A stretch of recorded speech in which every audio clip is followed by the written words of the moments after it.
करीब एक दशक से रूस की सैन्य ताकत की बदौलत बशर अल असद सीरिया की सत्ता पर काबिज रहे, लेकिन विद्रोहियों का ऐसा तूफान उठा कि 10 दिन के भीतर ही असद सरकार का तख्ता पलट हो गया। बहरहाल इस घटना को सिर्फ एक देश का अंदरूनी मामला नहीं कहा जा सकता, बल्कि इसका कनेक्शन सुपर पावर देशों से भी जुड़ा हुआ है। सीरिया में असद सरकार के गिरने से रूस को बहुत बड़ा झटका लगा है। रूस ने सीरिया का किला बचाए रखने के लिए एड़ी चोटी का पूरा जोर लगाया था, लेकिन यूक्रेन युद्ध में पहले से ही फंसे रूस के लिए सीरिया को बचा पाना बेहद मुश्किल साबित रहा। इसी के साथ ही मिडिल ईस्ट में रूस की बची खुशी उम्मीदों पर भी पानी फिर गया। रूस और ईरान ने मिलकर साल 2015 में बशर अल असद की सरकार को गिरने से बचाया था। रूस ने सीरिया में बड़े पैमाने पर सैन्य मौजूदगी बनाई थी, जो कि अब असद के साथ ही खत्म हो चुकी है।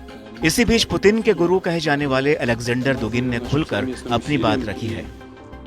उन्होंने कहा कि सीरिया एर्दोगन के लिए एक जाल था। सीरिया का मामला हमारे लिए बहुत दर्दनाक है। तुर्की ने एक रणनीतिक गलती की है। उसने रूस को धोखा दिया है, उसने ईरान को धोखा दिया है। वह बर्बाद हो चुका है। अब तुर्की का अंत शुरू हो गया है। रूस ने अब तक तुर्की का समर्थन किया है, लेकिन अब से तुर्की पछताएगा।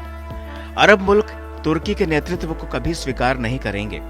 हमने तुर्की में तख्ता पलट के दौरान एर्दोगन की मदद की थी। रूस इतना कमजोर नहीं है कि जितना पश्चिमी देश उसे पेश कर रहे हैं। मैं मानता हूं कि यह एर्दोगन की ओर से गलत अनुमान लगाया गया है।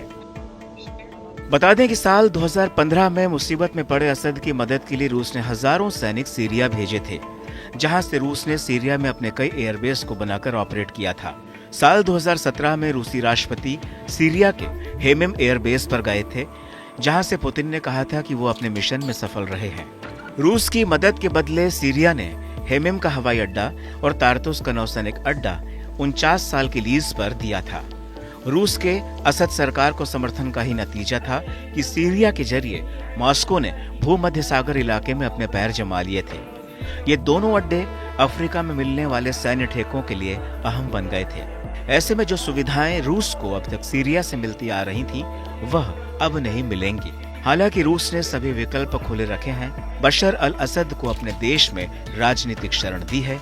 अब मिडिल ईस्ट में ईरान ही रूस का दोस्त रह गया है।